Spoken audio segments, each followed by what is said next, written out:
Yo, you guys, this is Blacklist of the Abyss, and you're watching my review for World Trigger Chapter 72. But before I get into the chapter itself, I just want to talk about this voice cast that's coming together for the anime, because this is we've got some big names in this cast, you know?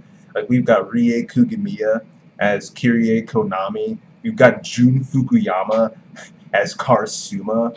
We've got Kana Hanazawa as Aiki Tora, which I don't really see how that'll work well, but you know, whatever. It's still a huge name nonetheless. We've got Yuki Kaji as freaking Osamu. We've got the current voice of Tatsuya freaking Shiba. Alright, we've got Yuichi Nakamura as Gene. Alright, and last but certainly not least, oh my god, yo. We, we've got Nobuhiko Okamoto as freaking Arashiyama, yo. Dude, I forget all the other names. That's really the only guy you freaking need, okay? Like, this dude, Nobuhiko Okamoto, oh my god. I love this man to death, okay? Like, you don't even know.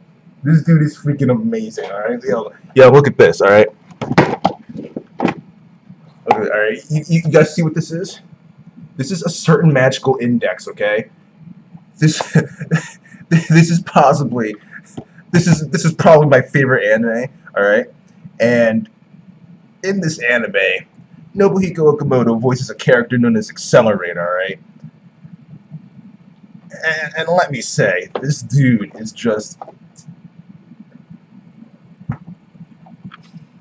Dude, alright, just watch it. Just watch it, you'll see for yourself, okay? Nobuhiko Okamoto is fan-freaking-tastic at what he does, okay? And just having him alone in this anime cast is freaking epic, alright? So I'm getting hyped. I'm getting real hyped for the anime, okay? With all these popular seiyuu and all these popular voice actors and stuff, alright? This is turning out to be quite the cast, alright? I'm hoping it gets pretty popular too, like not so popular that it gets haters that are incredibly stupid and fanboys that are just really like just too much to deal with, but like popular enough where it can just sell a few 100,000. Well, that's a lot to ask for though, because unlike something like Haikyuu or Kuroko no Basket, it doesn't have a ton of Fujoshi bait. Well, I mean, in terms of its shippings, I mean, so like.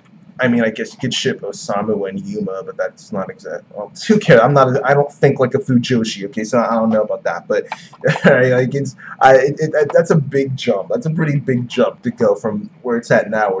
I don't even think it gets 100,000.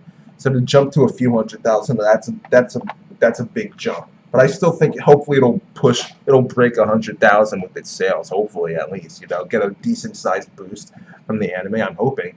It should, with a cast like that, you know it's going to get some attention, especially since it's from Jump. So, you know, obviously it should get some attention, but hopefully it's all good. Hopefully that ends up going well. But I probably should talk at some point about the chapter, since this is a review for the chapter, you know. So in the beginning, we find that Enador has not died yet. So yeah, he's just sitting there waiting for Mira to show up and get him, while simultaneously talking down to her. Though I guess this would technically be considered thinking down to her, because he didn't actually say what he was thinking out loud. But she does end up showing up. Except instead of taking him back, she takes his arm and his black trigger. Okay, she ends up leaving the arm there, because why would she need that? It's just she just took his arm so that she could get the black trigger off. Okay, and she just tells him, like, dude, listen, all right. You are more trouble than you're worth, because this trigger has taken root in your brain and it's caused your personality to change, your attitudes are all different, and you're just a pain in the neck now, okay? And she and she says again, and besides, all right, you don't have much longer to live anyway, all right? So I wasn't really sure when she said that. I wasn't really sure if she was referring to the fact that you aren't going to live for much longer because I'm about to kill you, or she was saying you're not going to live for much longer because the trigger had taken root in your brain, and when things take root in your brain, it's typically not a good thing. Okay, so I would assume it's the latter, and then it's like his brain was all messed up and he was just going to die soon anyway. I'm assuming that's what it is. That's what she meant by that. Since, like I said, it's usually not a good thing when things take root in your brain, okay? Also, that was the reason why his eye changed color too, by the way. But anyway, she leaves him behind, and she actually she does kill him. Like I said, she kills him. Um, and I thought this was interesting. I thought this was interesting. She said that she considered him a bright, or she said that he was a bright child at one point. So I'm thinking like, wait, exactly how much older than him are you? Exactly, because I don't know about you, but if someone's like a year or two younger than me, I'm not going up to them and saying you're a bright child. You know, like you gotta be a decent amount younger than me in order for me to consider you a bright child. And this was like talking like past tense, so it's like she knew him when he was a child, or at least still pretty young. So I'm trying to think like how how old are you exactly? Like I don't know. I don't know. Maybe it's not. Maybe it's nothing. But that just caught my attention. I just thought it was interesting for her to refer to him as a bright child when they look the same age. If not, it actually looks like she's younger than him. But I don't know. Maybe it's nothing. I don't know.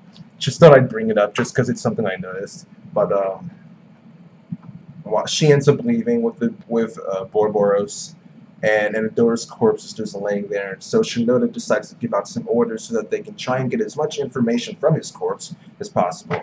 Alright, and Kazuma Squad does end up finding this beacon.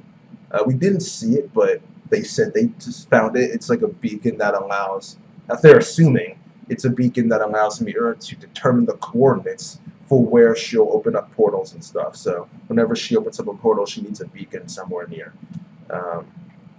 So they believe that they've found that, and they'll probably try and find some more information too. Find something else out. Probably like with the horns and stuff, you know. Just try and figure out as much as they can. Send them over to whatever facilities they have working with. You know what I mean? Like just information. They're going to try and get some information, okay? And after this, we see Jean and Hughes, okay?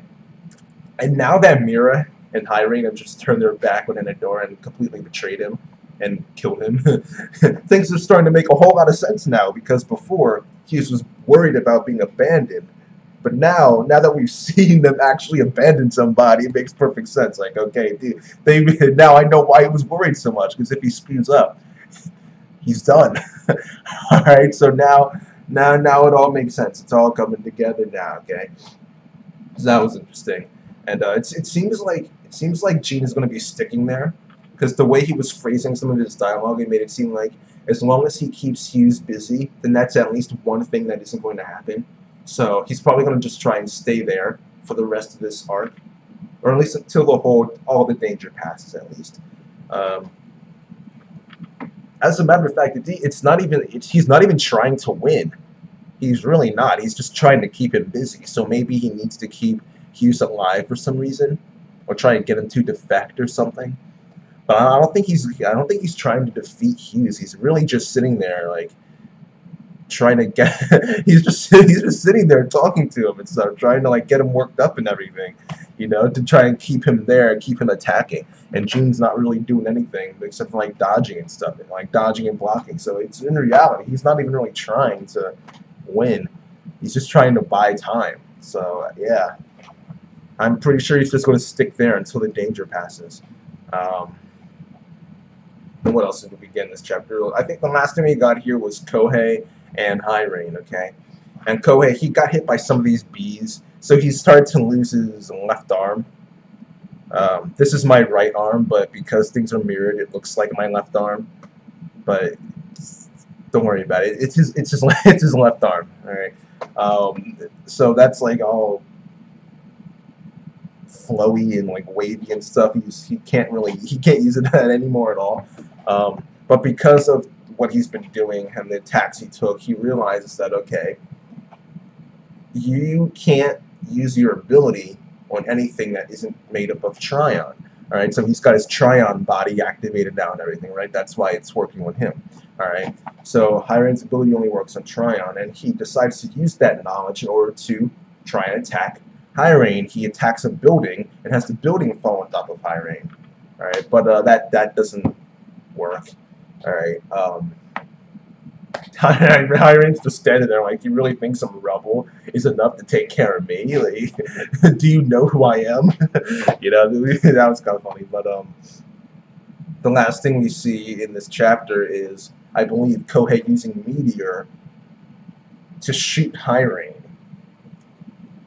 which it was precise enough to avoid all the bees that were around, but it was also covert and fast enough where Hiring didn't actually see it coming until it was too late. Right, so he couldn't block or dodge or anything like that.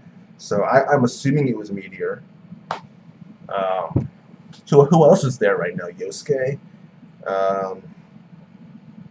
Samu left. Chika left.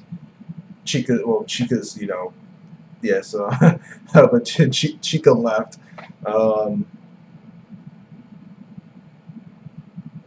That Izumi guy, then the C rankers and all that, they left, I think, with Osamu. Midorikawa already bailed out. And Yosuke's busy doing his own thing. Yeah, okay, so I'm pretty sure it was Meteor. Unless I'm forgetting someone. I don't think it's Miwa. Miwa has just been well, he hasn't been MIA, but he's like, we've seen him a couple times, but and Amo is all like just doing his own thing. He's just sitting there relaxing, I don't know what's going on all the way over there, but that's none of my business. Okay, he's just sitting there doing his own freaking thing. All right, so I mean, okay, whatever. Meteor. I'll just go with Meteor. But yeah, that's it, you guys. I'm just messing around now. Overall, I like the chapter. I thought it was pretty good, so I'll give it like an 8 out of 10, I guess, because we got the everything making sense now with Hughes and Gene. Plus we got Hiring getting hit. Plus we got the stuff with Mira and Endoran. So actually, I'll give it an 8.5. How about that? I'll give it an 8.5 out of 10. I thought it was a pretty good chapter. We got a lot from each of the scenes that we saw. So yeah, that's that, you guys. 8.5 out of 10. Rate, comment, subscribe, and I'll see you guys next time.